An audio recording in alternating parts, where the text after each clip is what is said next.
Hi, this is Jundo. Welcome to Treeleaf. I'm sitting in the office where I do my work. I pay the bills as a Japanese translator. But this week there were a couple of days there I was looking at the phone, kind of wishing it to ring. Times are tough out there. Things are slow. And a lot of folks have it worse off than I do, that's for sure.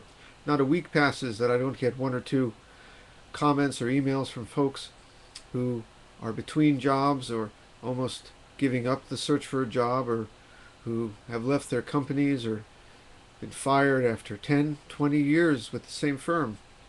It's really rough. And it's scary too. At those times, it's natural to feel uprooted, that you're afraid for the future. What do our Buddhist teachings have to say about this? Well, the first thing is that, like sailing a boat in the middle of a storm, we must find the center, be where we are, and then get to work to keep that boat afloat. We don't just sit there in Zazen, even when we're sitting there.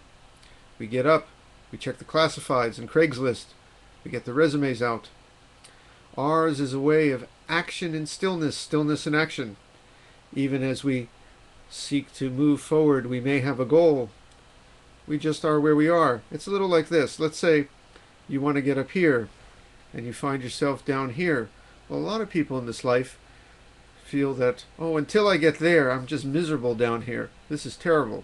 Well, our way is that we may work to get up here, but just be here. Or if you're here, just be here. Or over here, just be there. That's life, that it is to be complete. And of course, at times like this, it is scary. It is like being on a boat in the middle of a storm. You're not sure if a big wave is going to come and sweep you over. Can you feed your family? Can you take care of what needs to be done? Can you lose that house perhaps? All we can do is be centered, trust something brought us here and will carry us through, and keep moving. In the worst case scenario, you could be like one of the Buddha's disciples. He said all you need for freedom are some rags to toss over your shoulders and a begging bowl. On the other hand, he didn't mean that advice for householders. He knew that if everybody lived like that, the world would pretty much come to an end in a generation, especially if everyone was celibate. But he knew that some folks needed to run the businesses, run the economy, make the money and the food to put in the begging bowl. So he encouraged householders to work, to earn money, but to live wisely. Live small, we've spoken about that in recent weeks. Live simply, use your money well. Don't be a prisoner of money. Don't be a prisoner of circumstances. That job is now gone.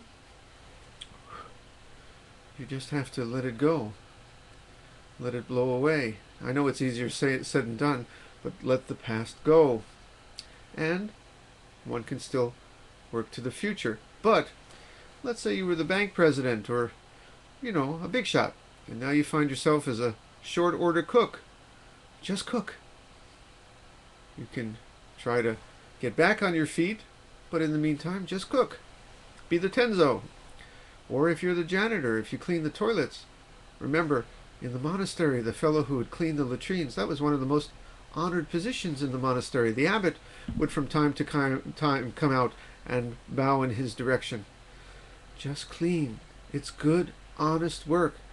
That's part of the Zen teachings too. Whatever work is before you, it's good, honest work. Do it sincerely. Do it with your full heart. We believe in the deep interconnection of all people in this world. And the bus driver gets people where they're going. The window washer on the side of the building, you may not give it much thought what he's doing up there, but he lets people see clearly. The receptionist, minimum wage, but puts people in touch. We are all connected. It's all good, honest work, and you can work for the future too. I'm reminded a lot of my dad. He went through some hard times when I was a kid. He had a small business with his brother. They made furniture, and it went belly up. One of the good things about my dad is we always lived small. Before, when he had some money, and after, we lived in the same small house with the same 5-year-old used car. So it was a good car, but nothing fancy, and when times got rough, you barely noticed the change. We were comfortable before, and we were pretty comfortable after. But my dad, when he did go bankrupt, I remember he went through some weeks, lost. Stayed in bed, didn't shave, looked out the window, and then after a couple of weeks of that, got himself up, put on a business suit, and went and got a job as a low-paid salesman working for commission in a furniture store, at a department store, and just did that for the next 25 years. Always with a sense of humor, rarely looking back with deep regret. Just living there, and he kept the food on the table, got me through school. I don't call my dad Buddhist. He wouldn't know Buddha from Shmuda, but he was one of those naturally Zen guys. And in times like this, when it's rough, we all need to be like that in some way. Don't give up.